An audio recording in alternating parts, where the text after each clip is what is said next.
Hey friends, it is Michelle with Garden Jargon. We are in my grow room tonight. It is March 10th.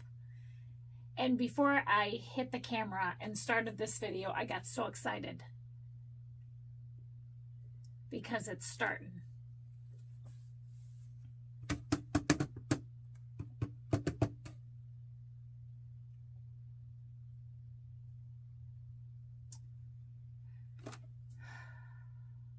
It hit me.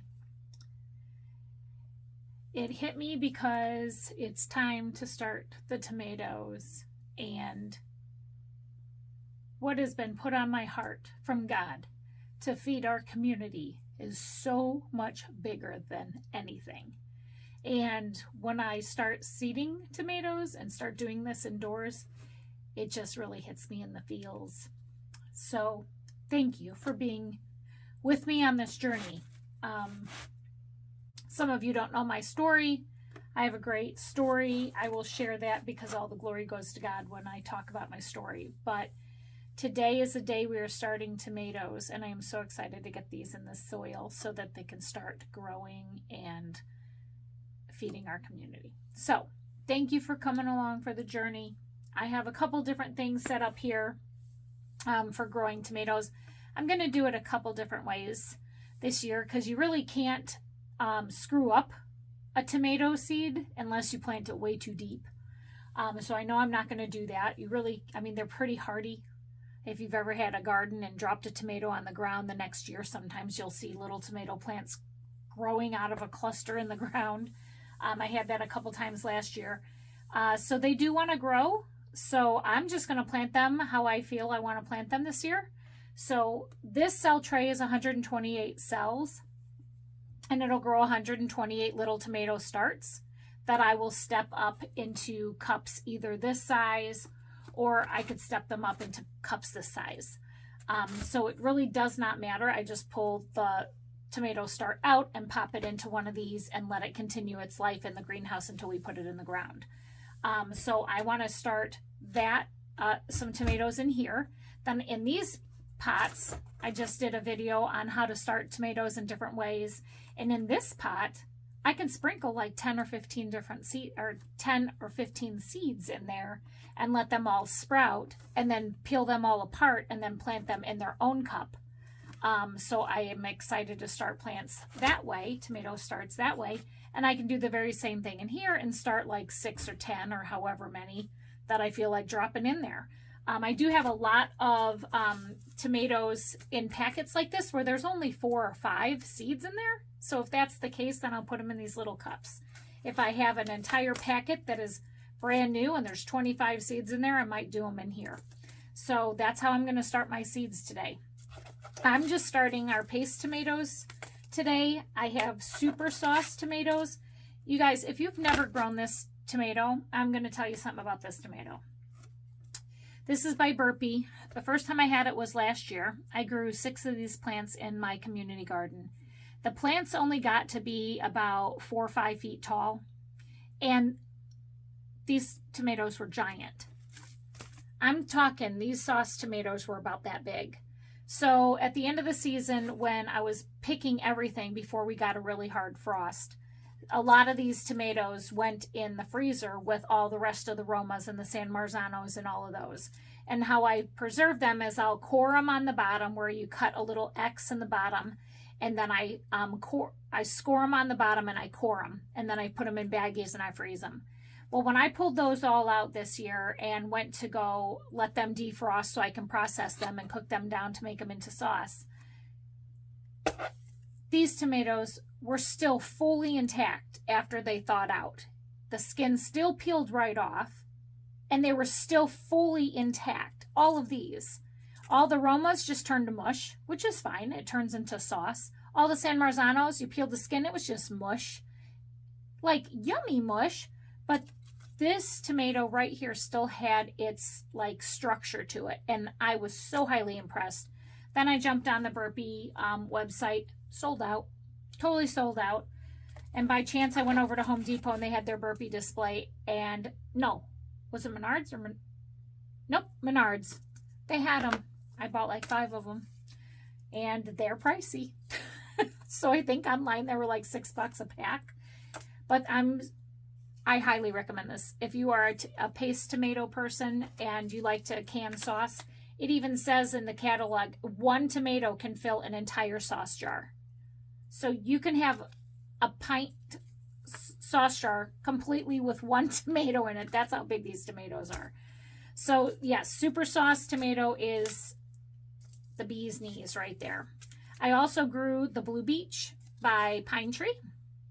They're an indeterminate variety, and the Blue Beach tomatoes are shaped kind of like that. They're elongated like that.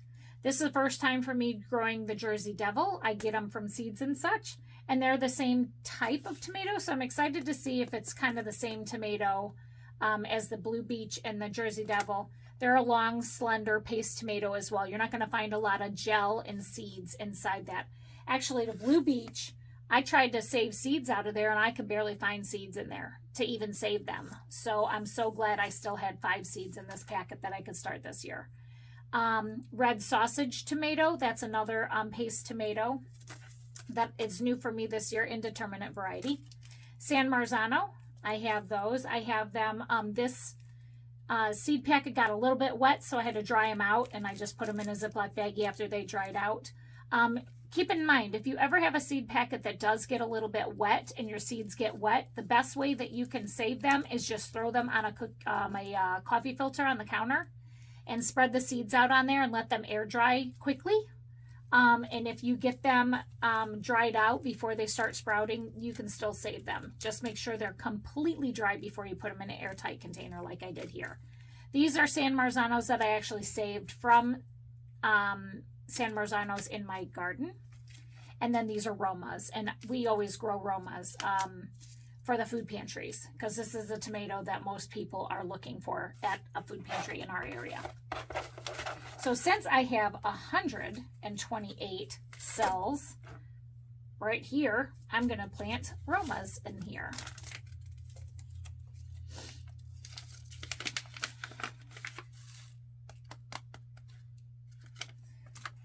So how I'm going to start them is I have my soil already in there. You can see the perlite in there.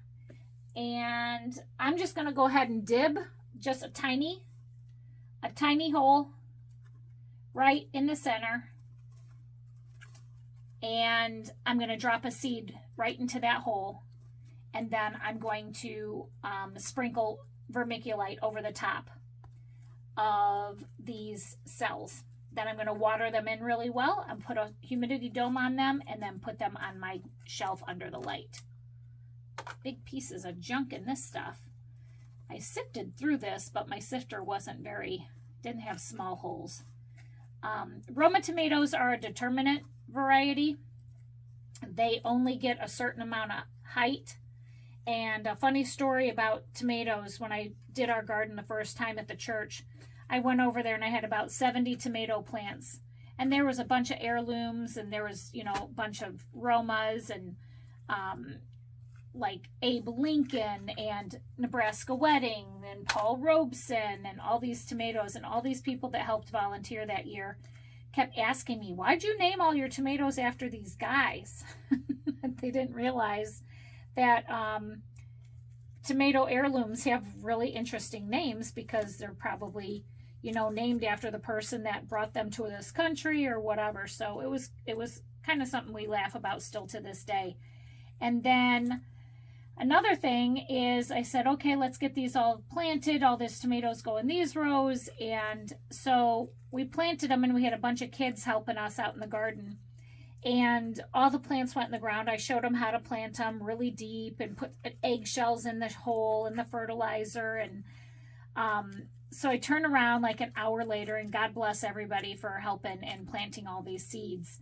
And this little girl that was helping us that day came up behind me, and she had all of these in her hand and handed them to me.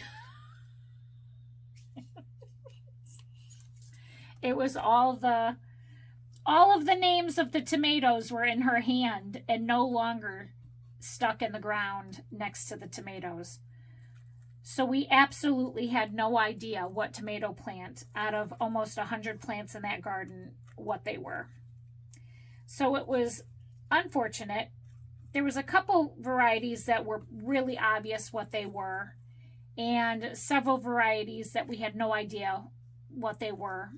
And it was unfortunate because I am a heavy pruner when it comes to tomatoes. I like to prune my plants to a single stem to get the most production out of them. And we didn't know which tomatoes were the determinants and which were the not indeterminants, because you're not supposed to prune a determinate tomato. And we had about 10 Roma tomatoes out there. So I had a choice of either not pruning any of those tomatoes, or I had a choice of pruning them all and just watching what happens, because I pruned the determinants and you're not supposed to. So that was a memory I'll never forget, that's for sure. So we ended up pruning them all, and the problem that we had was the determinants that I had in there, which were the Romas, they were all deformed. Like, we pruned them like you normally would, trimming the suckers off and everything. And after we pruned them all, they all kind of grew, like all the branches kind of grew under, and they stayed short, really short and squatty and deformed. So now we put our sauce tomatoes and our determinate tomatoes in one whole garden bed that we do not prune. And I put signs all over the garden bed, do not prune this row. And then the other ones are the ones that we definitely prune. So lesson learned to us. But it was interesting to see what happens to determinate tomatoes when you do prune them, because they were awful. They only got about 2 feet tall. They were heavy laid with fruit, that's for sure. There was fruit all over it. But some of those Romas were like this big. It was awful. Like, that plant was like, why'd you do this to us? It was terrible. So that's the beauty of having so many gardens, because you can learn so much in different gardens. So I'm going to go ahead and probably do a voiceover on this next round as I put these seeds in the seed tray. What I'm doing here is I just poked holes in each one of these little cells so that I can drop a seed in there. So after I dropped the seed in the hole, I just took the little skewer and I kind of poked it in the corner of where the soil was in these cells and covered up the seed. And I'm going to cover it with vermiculite and water it. All right. I am now going to start some San Marzanos in one of these, a couple of these cups. I just filled these with Grow Medium, which is potting soil, perlite, and vermiculite. It doesn't look as popcorny as that, because I guess I must not have put a lot of perlite in here.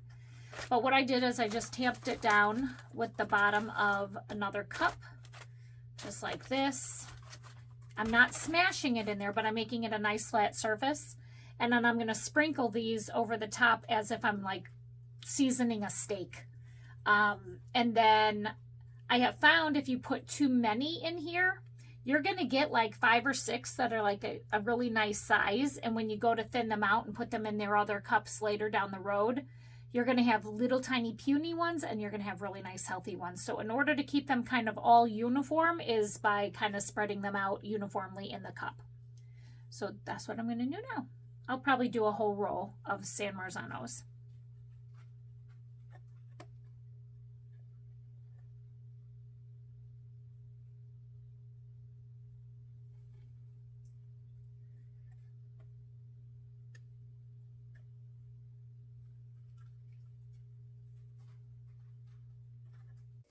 All right, in this little clip, I am literally putting like 10 to 15 tiny little seeds on top of that flattened soil in these little cups of soil. I'm trying to keep them separated. Some of the seeds, when you find, when you pull them out of the seed packet, they're kind of stuck together. So I'm kind of rubbing them between my fingers to separate the two. I want those to be very uniform when they start to grow in these seed cups. I was using soil from one of the other cups just to kind of sprinkle a light layer of soil over the top of the seeds, so that when you do water those in, they get a really nice soil to seed contact. when you water them in. I will be bottom watering these, so I'm not too worried. I'm not too worried that they're not going to get any moisture up there. I'll top water them with a sprayer, but then I'm also going to bottom water them. And I did sprinkle vermiculite on them before I put them in the underneath the grow light.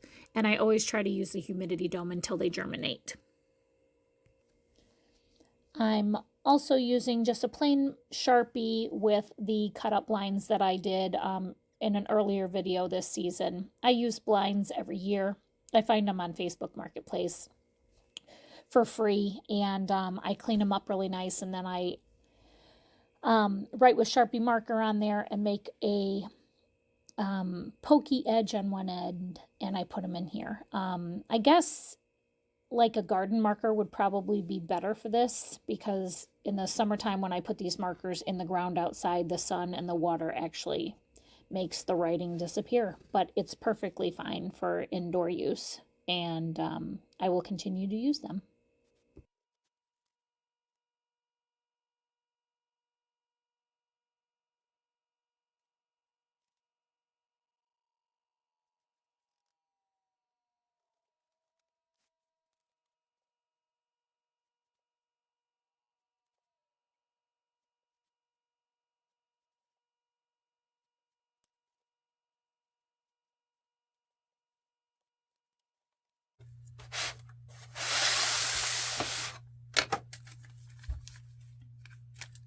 All right, I got all of my paste tomatoes planted. So I have 128 Romas, 10, 20, 30, 40, 50, 60, 6, 8, 10, 68, 70. 70 San Marzanos.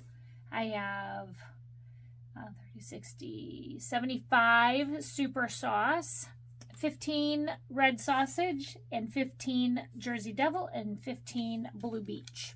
So I will make a game plan. I have to draw out my maps still of all of the gardens that I run and know the square footage of how many tomatoes go where. And so I will determine in the next week if I need to start a little bit more of these so that I can completely fill my gardens, and then as well as having extras to sell for my plant sale.